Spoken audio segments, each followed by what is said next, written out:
Ladies and gentlemen, your continued attention, please. I would now like to call, for the final address this evening, Dr. S.P. Sharma.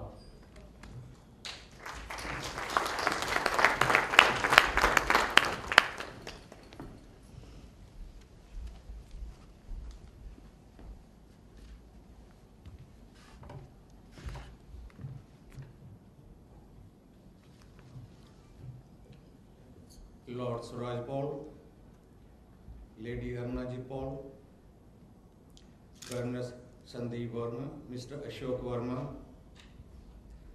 Judge Sir Mutta Singh, Mr. Sukhdev Singh Sidhu, Minister Coordination, High Commission of India,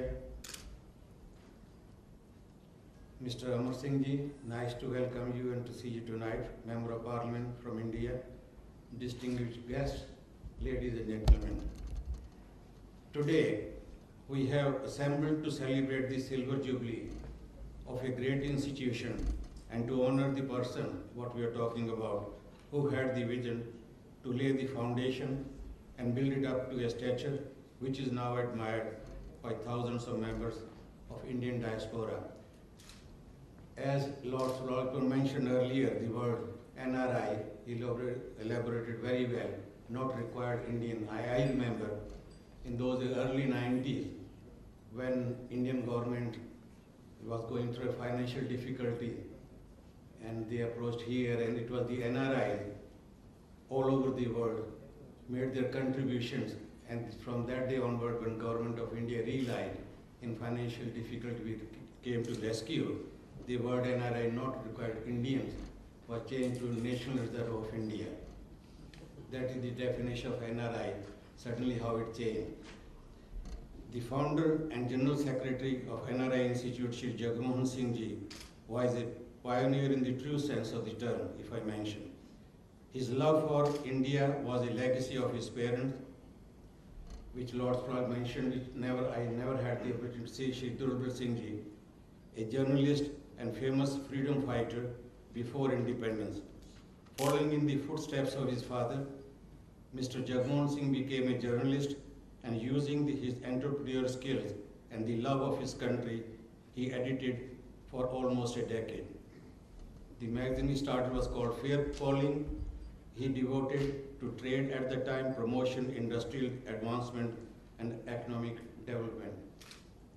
When he saw that highly educated Indians with various skills were migrating to foreign countries, he started thinking of utilizing the expertise of these educated non-resident citizens of India. He knew that this brain drain was going to be costly to India in the long term. He therefore devoted his energies in promoting and honoring important members of the NRI community in Britain and in America. Later on, he spread much more further than that. It was at this time, in July, in 1991, that he met me and invited me to the United States to receive honor from the then Indian ambassador in the United States, Dr. Abid Hussain.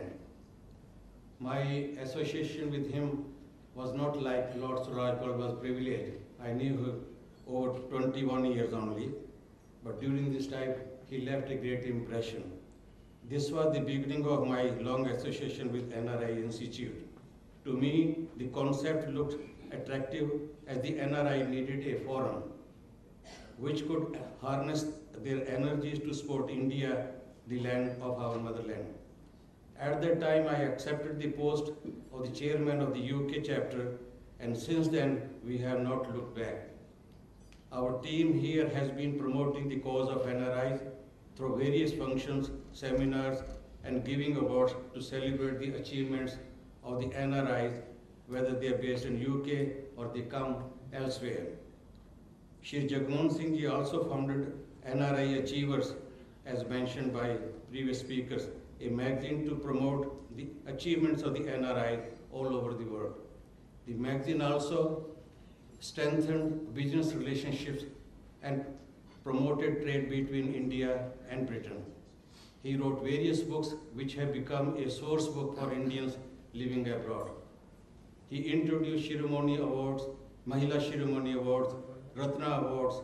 These awards were well before the government of India started giving at the annual NRI conferences. The awards given to NRIs at his annual dinner were a great success in celebrating the success of Indian diaspora settled all over the world.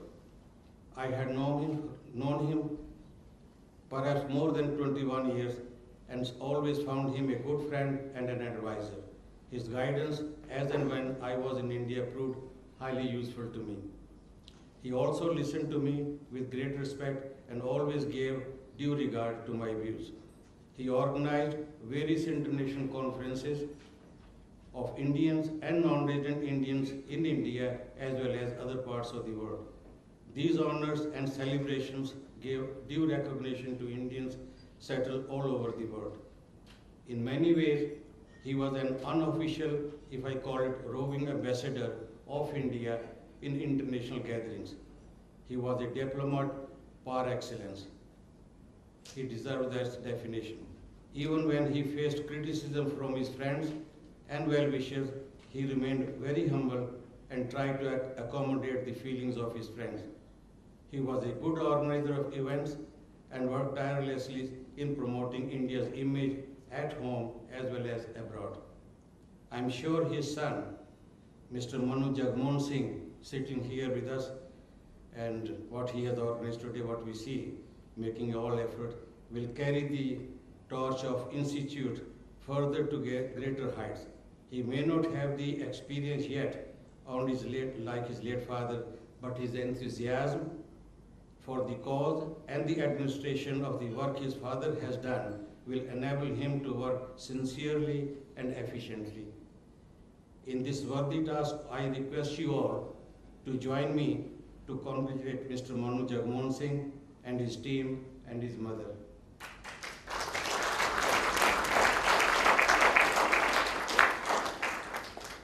He has a very heavy burden now, as mentioned by previous speaker, on his young shoulders, carrying the legacy of his illustrious father, late Shri Jagmohan Singh Ji. Well done, Manu. In the true spirit and the tradition of our Indian culture, we appreciate your decision rather than from, glamorous business. You have taken over this burden and you are trying to follow you have chosen the decision to follow the footsteps of your illustrious father, and I hope you will carry this work, and I'm sure will keep his name alive for many years to come as long as NRI Institute exists. Thank you very much.